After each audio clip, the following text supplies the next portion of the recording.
ഞാൻ ഓരോരു പെയിൻറ്റിങ്ങും സ്പോൺസറായിട്ട് കൊടുത്തിട്ടുണ്ട്. കൂക്കാന സ്കൂളിൽ ഒരു പെയിൻറ്റിങ് കൊടുത്ത് ടാഗോറിൻ്റെ. പിന്നെ ഒരു പെയിൻറ്റിങ് കരുവള്ളൂർ സ്കൂളിൽ സീത ചിന്താവിഷ്ടയ സീത വരച്ചിട്ട് കൊടുത്തിട്ടുണ്ടായിരുന്നു.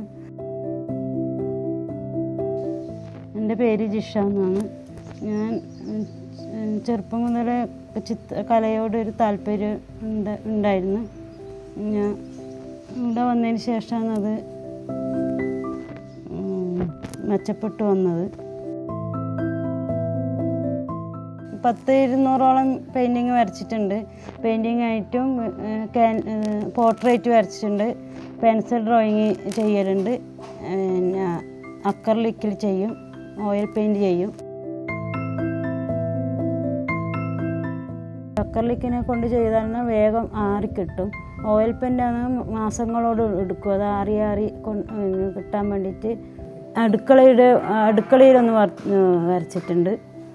ഞാൻ പൂജാ റൂമിൽ ഒരു ചുമർ ചിത്രം വരച്ച് അത് 1 മാസത്തോളം എടുത്തിട്ടുണ്ടായിരുന്നു. അടുക്കളയിലെ ചിത്രം പെയിൻറ്റിങ് ചെയ്തിട്ട് ഇപ്പം ഒരു പെയിൻറ്റിങ് ചെയ്തത് 5 വർഷമായി. ഒരു പെയിൻറ്റിങ് 3 വർഷമായിട്ടു ചെയ്തിട്ട്.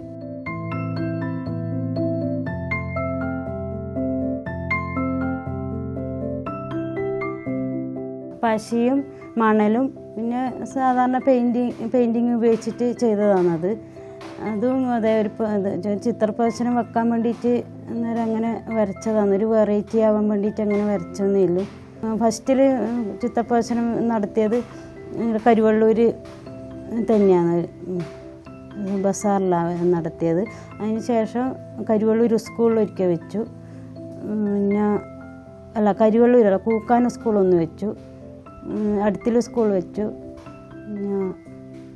ഇവിടെ കുടുംബശ്രീൻ്റെ ഭാഗമായിട്ടുള്ള പരിപാടിക്ക് പ്രദർശനം വെച്ചിട്ടുണ്ട്. കരുവള്ളൂർ സ്കൂളിൽ ഈ അടുത്ത കാലത്തൊരു പ്രദർശനം വെച്ചു. ഞാൻ ഇൻസ്റ്റാഗ്രാമിൽ ഒരു അക്കൗണ്ട് തുടങ്ങിയിട്ടുണ്ട്. അതിന് മാർക്കറ്റിങ്ങും ചെയ്യുന്നുണ്ട്. അങ്ങനെയാണ് ആൾക്കാർ വാങ്ങുന്നത്. എൻ്റെ ചിത്രങ്ങൾ ആവശ്യമുള്ളവർ, താല്പര്യമുള്ളവർ ഇൻസ്റ്റയിൽ എൻ്റെ കോണ്ടാക്ട് നമ്പർ ഇടാം. താല്പര്യമുള്ളവർക്ക് വാങ്ങാം.